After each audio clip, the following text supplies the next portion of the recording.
the adventures of Superman. In writing an account of his most unusual adventure as Superman, Clark Kent told of a strange bearded man named Anthar who insisted to Jimmy Olsen that he came from the planet Utopia to warn of an invasion of the Earth. Jimmy, we learned, scoffed at Anthar's story until he was forced into a spherical space shell, piloted by a little fat man whom Anthar called Poco and who spoke only in rhyme. And a very short while later, Jimmy found himself on the planet Utopia where, because of a difference in gravity, he was unable to move. Then, while Anthar and Poco were carrying him to safety, they were spotted and pursued by vicious guards of the cruel ruler Zaram. Now, Kent continues with his story. Worried about Jimmy's disappearance with a strangely dressed, peculiar-acting old man, Editor White and I went up to the roof of the Daily Planet where we learned the boy had gone. He was, of course, nowhere in sight. Instead, we found Tom Carlson, a radio announcer, unconscious. While the chief ran off to call a doctor, I worked over Tom, and in a few moments he began to come to. Oh, Kent, is that you? Yes, Carlson. What happened to you, fella? Why, holy smokes, Kent. Jim Olsen. Yes, what about Jim? Did you see him up here on the roof? Yes. That is, I think I did. Now, look, Tom, maybe you better start from the beginning and tell me everything that happened. Well, I just finished our hourly news broadcast. Yes. I came up on the roof here for a breath of air. I often do that. Yes, just go on. I started to walk across the roof, and I heard a funny noise, kind of a high-pitched whine, like, well, sort of like electric motors of some kind. Electric motors? That's right. Then I saw the strange contraption, a big spherical thing, like a great big ball of some sort. And the motor sound was coming from that? Yes. This thing was gleaming in the dark, and it was transparent. I could see right into it, like into a lighted room. Now, wait a minute, Tom. Are you sure you're not still kind of fuzzy? No, Kent, I'm not. I tell you, I looked right inside that ball, Kent, and there sat Jimmy. Jimmy? Jimmy Olsen? Yes. He was struggling with a tall, thin man dressed in shorts. Scott, the madman. And another man, a little fat guy, was working levers in the forward part of the sphere.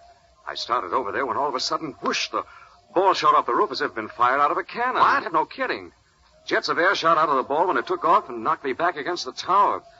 Before I passed out, I swear I saw it shooting up to the stars.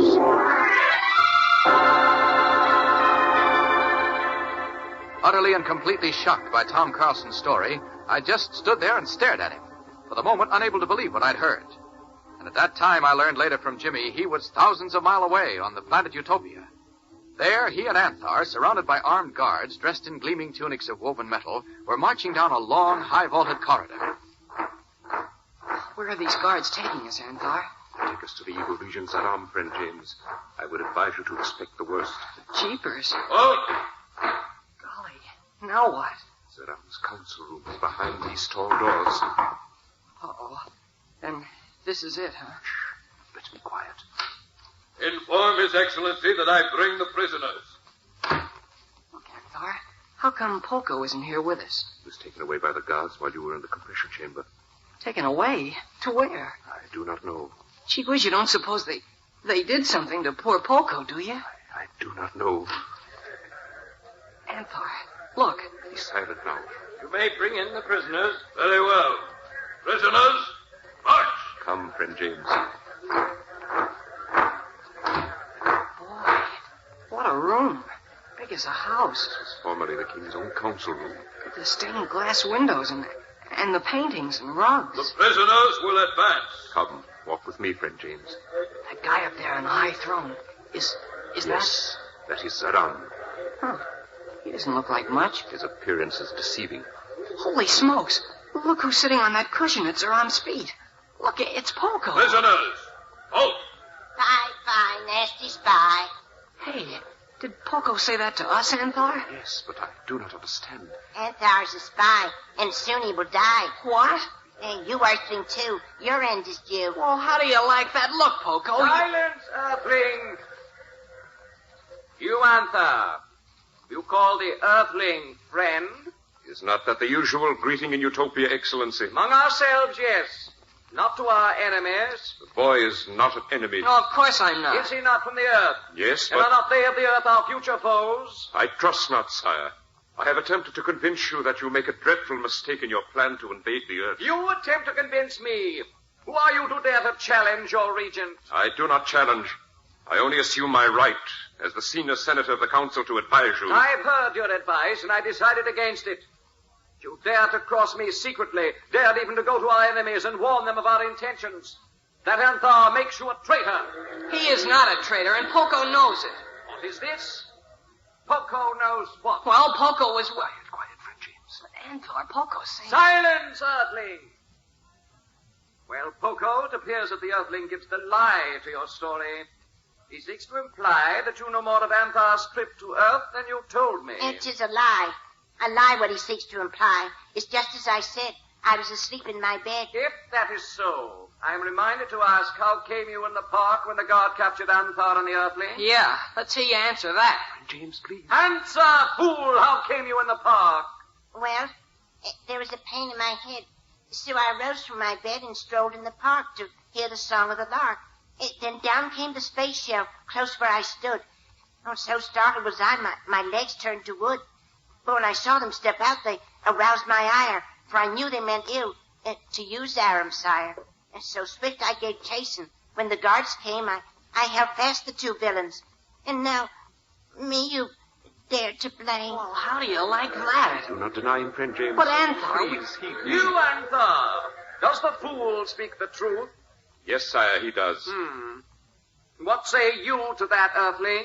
Why, I guess that's the way it was. Good. I did not think the fool could dare be treacherous to me. No, I could not be, sire. For you I love and admire. Enough! Anthar, you admit then that you went to the Earth to warn our enemies? That you brought this young one back to spy upon us? No, Zaram, I admit nothing. Naturally. What say you, Earthling? You deny coming here to spy on us? My name isn't Earthling, it's Jim Olsen, and I didn't come here to spy. I've heard enough to convince me that you both lie. Therefore, I, Zaram, Regent of Utopia, sentence you both, you, Anthar, and you, Earthling, to be placed within a sealed space shell, to be thus hurled out into great space itself, where you shall perish.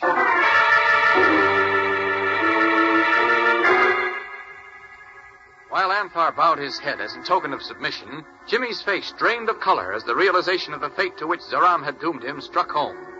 Alone, a stranger on a faraway planet, with no hope of contacting me, the boy felt there was no hope.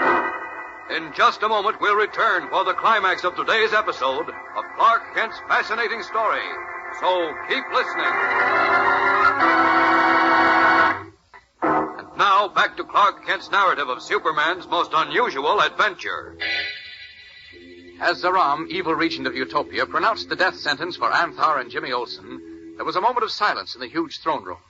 Then Anthar raised his head high and spoke up. One moment, sire. As a senator, I demand my rightful privilege of a trial by my Senate colleagues. For so is it prescribed in the great charter of Utopia. Oh? So, you wish a trial, do you? Yes, I demand it as my right.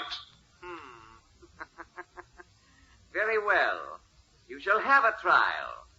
And the Earthling, too, tomorrow.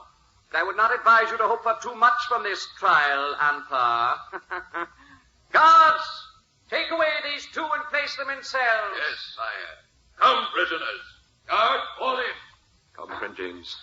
Boy, I sure was surprised when Zaram let you bluff him into giving us a trial. It is a hollow victory, or agreed only because he considers it a meaningless gesture. Why do you say that? Because all good and brave senators who dare to defy Zaram have been imprisoned or liquidated. The remainder either fear or willingly follow Zaram. Oh. Friend James, I am afraid, I am very much afraid, that tomorrow will see the end of us. Oh, gee whiz.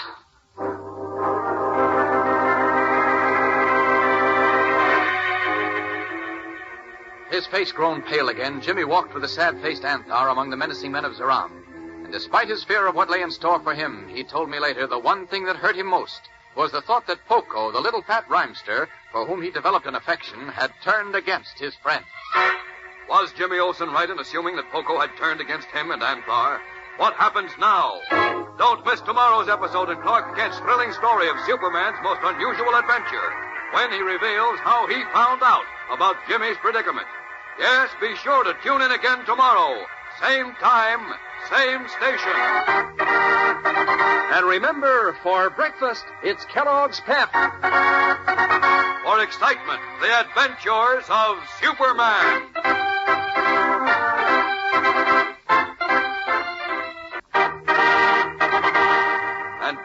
The Adventures of Superman. Assigned by editor Perry White to write a feature story on Superman's most unusual and exciting adventure, Clark Kent chose to recount his experiences on the lost planet Utopia. Listen now as Kent continues. Taken to the planet Utopia in a space shell by Anthar and Poco, two Utopians determined to prove to him that their people were planning an invasion of the Earth. Jimmy Olsen was captured by brutal guards of Zaram, the evil regent. Anthar was captured with him, and they were both clapped in prison to await a trial. Jimmy was accused of spying for Earth, Anthar of treason. Both were given reason to believe that they would be condemned to death. Meanwhile, back in Metropolis, I had just learned from an eyewitness that Jimmy had been carried away in a weird projectile. And that was all I knew when editor Perry White burst into my office, where I sat poring over a volume of the encyclopedia. Kent, I've just come from police headquarters. Well? And they haven't been able to find a trace of Jimmy. I shouldn't I wonder. can't understand it. When he left here this evening with that crackpot, Jim told Beanie he'd be back in a few minutes. But he's been gone, over 5 hours. Uh-huh. Hey, he didn't go home. He didn't come back here. Where in tarnation could he have gone? I don't know. Kent! Huh? You call me, Chief? Did I call you? Say, what's the matter with you? Who, me? Yes, you. Here, Jim's disappeared with a madman, and you sit there reading a book. No, I'm not just reading. I'm looking for a clue, Chief. A clue to Jimmy in a book? Sure. You see, this is an encyclopedia. And you I'm expect to find out where Jim went from the encyclopedia? Kent, you are out of your mind. Oh, not at all, Chief. I'm perfectly sane and rational. Oh, yeah? Then what are you looking for in that encyclopedia? Well, if you must know, I'm trying to find out where the planet Utopia is. That is, if there is such a thing. The planet what? Utopia. That's where the man in shorts said he came from and where Jim said he was going. And you believe that? Well, of course, you haven't forgotten what Tom said, have you? Tom? Tom who? Tom, Oh, you mean Carlson? Yes. Well, you expect me to believe that fairy tale he told us about Jim and that crackpot sitting in a great big white ball that jumped off our roof and flew way up into the sky? Oh, now, look. Oh, Chief, go on. Carlson bumped his head against the radio tower on the roof and dreamed it. The way you're acting, you must have bumped your head, too. No, Chief. Carlson swears he saw Jim and two other men in the whatever it was. Whatever it was is right. I tell you, Carlson saw them in his dreams. Well, I'm not so sure. Well, I am. You ought to be ashamed of yourself, believing hooey like that. I didn't say I believed it. I Then just said what were you looking in that encyclopedia for? to see if there is a planet called Utopia. And if there is, I suppose you intended to call up one of the airlines and reserve a seat on the next spaceship. Well, no, not exactly. Oh, I why mean, am I wasting my time talking to you? Well, it is... Olsen's in the hands of lunatics or a bunch of slick crooks, and you're talking about planets. Well, planets nobody ever heard of besides. Nobody ever heard of Krypton either. Of what? Krypton. In case you've forgotten, that's where Superman came from. Oh, no. No, look. Sit down like a nice fellow, will you? What? I want you to meet a friend of mine. His name is Dr. Jennings. You'll like him. I'm sorry, Chief. I'm going to see Professor Wilson. Wait, where are you going? To see Professor Wilson, an astronomer who knows all about planets. I'll see you later.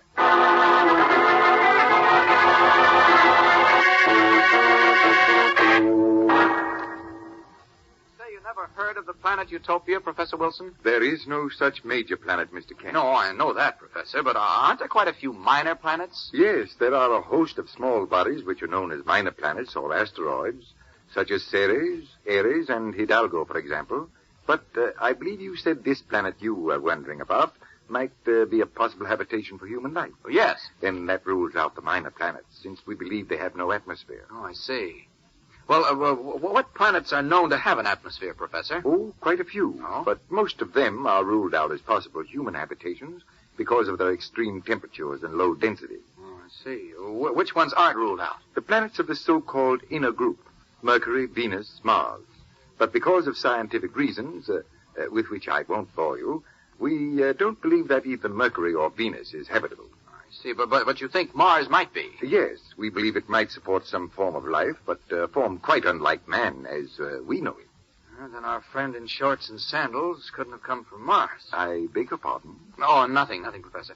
You're certain there is no planet you scientists know of which might just possibly be inhabited by men like ourselves? No, Mr. Kent. It's a fascinating idea to play with, and I'm not saying there might not be such a planet. You're not? No. I just say that we scientists have never been able to discover such a planet, and frankly, we do not think one exists. Well, thanks very much, Professor. If my newspaper can ever do anything for you, I hope you'll give us the chance. Well, thank you. Don't look so disappointed, Mr. Kent. Well... If you're interested in the subject, who knows? Maybe you will discover a planet on which men like us live. I just want to discover it if Jimmy's there. It looks now as if Tom Carlson was dreaming, or else that Jim was taken away in some newfangled plane, which means that somebody ought to find him. I'm afraid I don't quite follow you, Mr. Oh, Kent. I'm sorry, Professor. I was just talking to myself. Well, thanks again, Professor, and I'll be seeing you.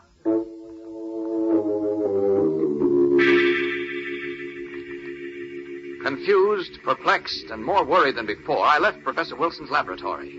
And still without a clue to Jimmy's whereabouts, I returned to the Daily Planet. In just a moment, we'll return to Clark Kent's story of Superman's adventure on a lost planet. So keep listening. Say, gang, do you know why it's so important for a young fella to lead the right sort of life and have the right sort of fun and pals? It's because one of these days, you fellas are going to be grown up, and you will have the say about making this country a good one to live in. And that's why the Boys Clubs of America are so important. Every one of these clubs all over the country helps boys get started on the right track toward being a good citizen. They make it possible for boys to find recreation and companionship and a chance to make and do things for themselves. And in the summer, there are camps where boys build healthy bodies and find out how to live the rules of honesty and fair play and tolerance. So here's a special salute to the Boys Clubs of America during National Boys Club Week for the swell job they're doing. And now back to Clark Kent, who continues to tell his story. As I left Professor Wilson's laboratory, still worried and no further ahead in my search for Jimmy Olsen, my young friend, as I learned later, was nervously pacing the floor of a solitary cell on the planet Utopia. Suddenly, he stopped short and listened to a furtive scratching at the tiny barred window high in the wall. Oh, what's that? Now speak not so hard, lest you draw the guard. Oh, Poco, what are you doing here, you turncoat? Oh, James, do not be afraid. I come to bring you help and aid. Oh, yeah? Like you helped us with Zoran tonight by telling him you didn't go to Metropolis with Anthar, and by calling Anthar a traitor and me a spy. Can't you see I spoke flim-flam, deliberately so as to fool Zaran? To save your own neck, you mean? Oh, please don't have an argument waste breath. You were really very close to death. Go on, you can't kid me, Poco. Zoran probably sent you here to pump me or something. Oh, no, that is not true. I come only to help you. Oh, tell that to the Marines. Where's Anthar? Oh, he's in another cell, where for the moment he's not well. Oh, what do you mean, for the moment? Oh, come the trial tomorrow and then... Oh, sorrow, sorrow. Oh, boy, this Utopia sure is a nice place. Just like Germany during Hitler's time. Oh, please, James. The moments are few if I'm to be of help to Anthar and you. You mean you really do want to help us? Why else do you think I risk my head when I could be lying safely abed? Well, okay. What's your plan? First, you must tell me, if you can, where can I locate Superman? Superman? Yes, my friend, for I see how only he can save you now. But, gosh, I don't know where he is. Oh, think high, think low. James, you must know. But I don't, I tell you. Maybe, well, just maybe, Mr. Kent or Mr. White could get in touch with him by radio. Oh, Mr. Kent or Mr. White? Will they try with all their might? I sure will, if they knew what's happening to me. But how can we let them know they're back on Earth in Metropolis? In Metropolis, you say? Where we were earlier today? Yeah, at the Daily Planet newspaper. But how can we tell them about me, Poco? Oh, at the moment I cannot say. But there must surely be some way. Yeah, but how? I have a plan, but it means risking my head. For if I'm caught, I'll surely be dead. Oh, gee whiz, maybe you oughtn't to try then. Oh, I cannot stand by and watch you die. Oh, look, friend James, I lowered a string. Do you perchance have a ring? A ring? Well, sure, I've got my high school graduation ring. Oh, does it bear a sonnet or your name upon Well, it? it's got my initials and the year I graduated. Oh, that's good, that's fine. Attach it to the twine. What for? Oh, please, do not delay. Just do as I say. Okay, take it easy. Where's it? Oh, here, I've got it. Oh, you might as well take my ring. From what you and Anthar say about the trial tomorrow, I guess I won't be using this ring much longer. Is the ring on the string? Yeah. I wish you'd tell me what you want it for, though. Oh, that you will learn, if luck for me does turn. Oh, here's hoping. We could sure use a little luck right now. And now, my friend, I say goodbye. To save you and Anthar, I will try. And if I don't return, you'll know I did die. Good luck, Poco.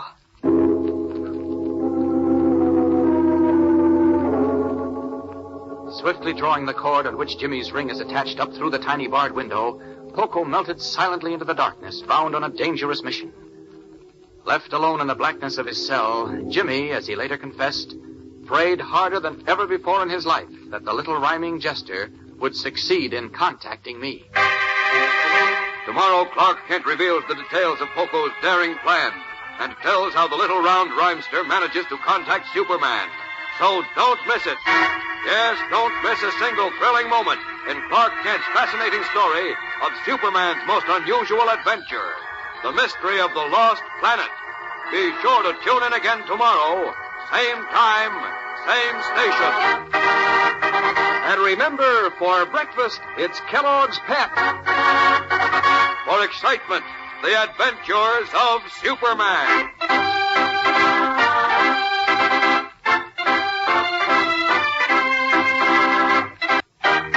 And now, the adventures of Superman. Assigned by editor Perry White to write a feature story on Superman's most unusual adventure, Clark Kent gave it much thought. Then he selected an experience that began one day when Jimmy Olsen was taken to the planet Utopia by Anthar and Poco, two Utopians who wanted to convince the young reporter that their people planned to invade and conquer Earth. Now, Kent continues with his story. Immediately upon arrival on Utopia, Jimmy and Anthar were thrown into jail by order of the vicious regent to await trial on a predetermined death sentence. But Poco, the fat little rhymester, managed to talk with Jimmy and learned from him that Editor White might be able to contact me, that is, Superman. So Poco, taking his life in his hands, set out on an attempt to reach Perry White.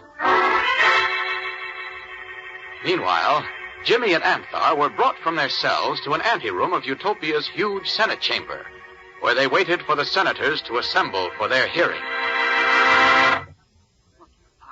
Do you think we have a chance for a fair trial? I fear not, friend James. Why? Because of the 100 senators who will sit in judgment upon us, all but a scant few are Zeram's men, personally chosen by him to do his bidding. Well, how come? Don't you have elections up here in Utopia? We always did before Zeram seized control of the government.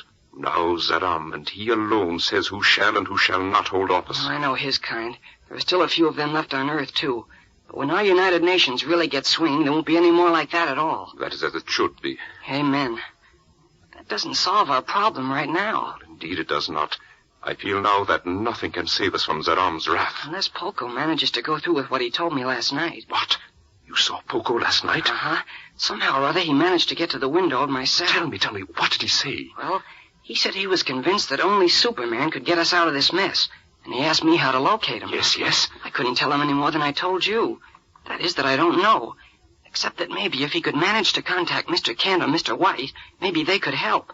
So he said That he would attempt another trip to Earth? That's right. Oh, that is just what I feared he might do. What do you mean you fear? That's our only chance. Yes, but poor Poco knows little of interplanetary navigation. Without help, he may be lost in space. Oh, no. Poor Poco. It was his lot in life to play the fool, and as a fool he will die.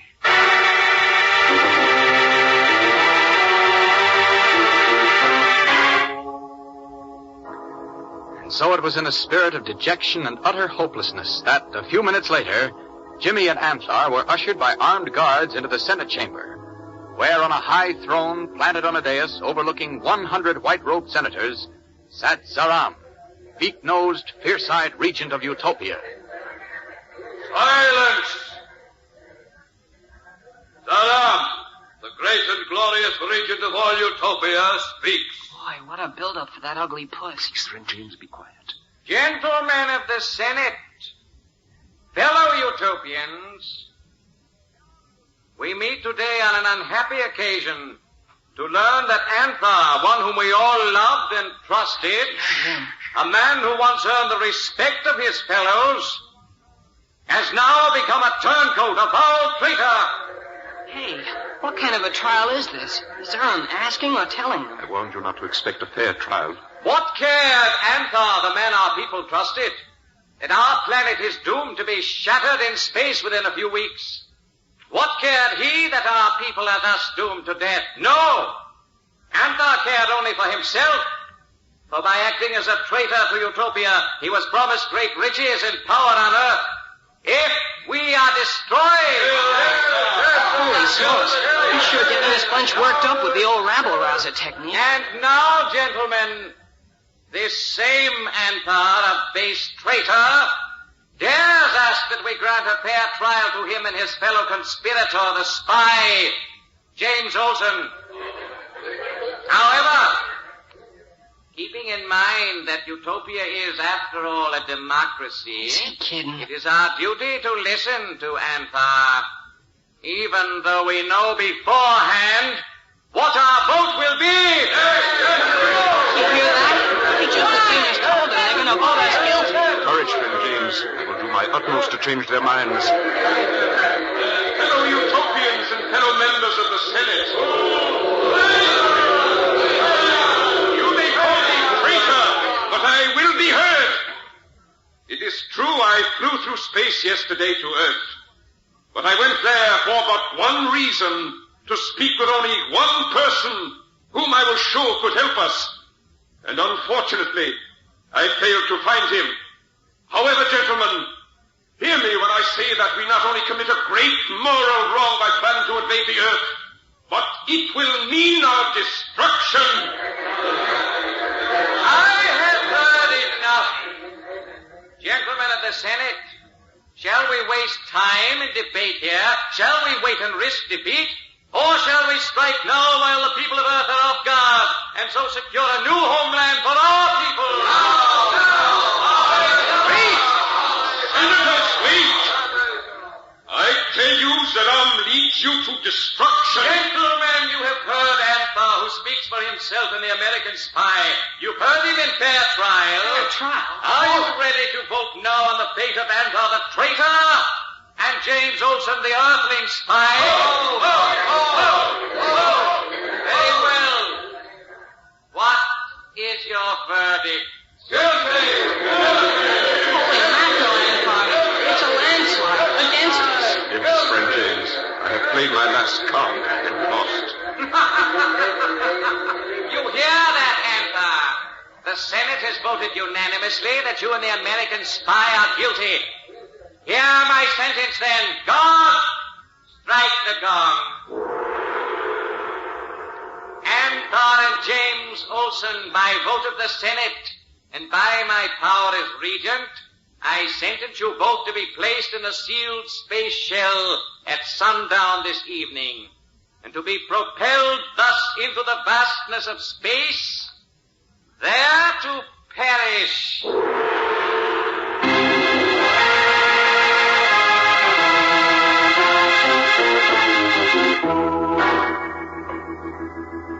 As Jimmy later told me, the pronouncement of his and Anthar's doom by the cruel regent Zeram made him feel certain at that time that all was lost, that now not even Superman could save him. But he reckoned without the courageous and loyal Poco. In a moment, we'll return for more of Clark Kent's story. So keep listening. Now, back to Clark Kent's thrilling story.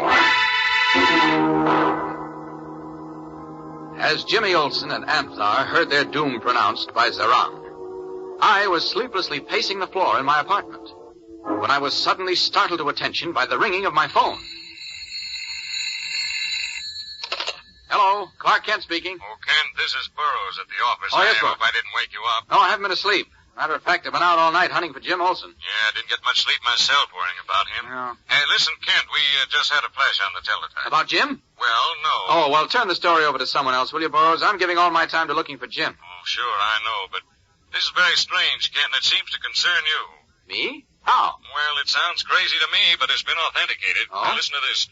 Some kind of a huge white ball fell out of the sky about 20 minutes ago and landed in the middle of Main and Franklin Streets. What? Yeah, I said it sounded crazy, but Peters happened to be nearby and he authenticated it. He says the ball seems to be some kind of a weird plane or rocket ship or something. Well, I'll be... Listen, Burroughs, was there anyone in it? Yeah, that's the other crazy part of it. There was a little fat man in it. There was? Yes, Peter says he was dressed in shorts and sandals and had tiny silver bells on his wrists and ankles. And get this, Kent, before he passed out of the picture, he asked for you. For me? Yes, Peter swears. Never mind. Listen. Where is he now? The little fat man. At St. John's Hospital. Hospital? Well, sure, I told you he passed out of the picture when the ball crashed. Great Scott, is he... how badly is he hurt, do you know? No, I don't, but my guess is there wouldn't be much left of anybody after crashing in a contraption like that. Well, cross your fingers and hope he isn't done for, Burroughs. Because if he is, I'm afraid we'll never see Jimmy again.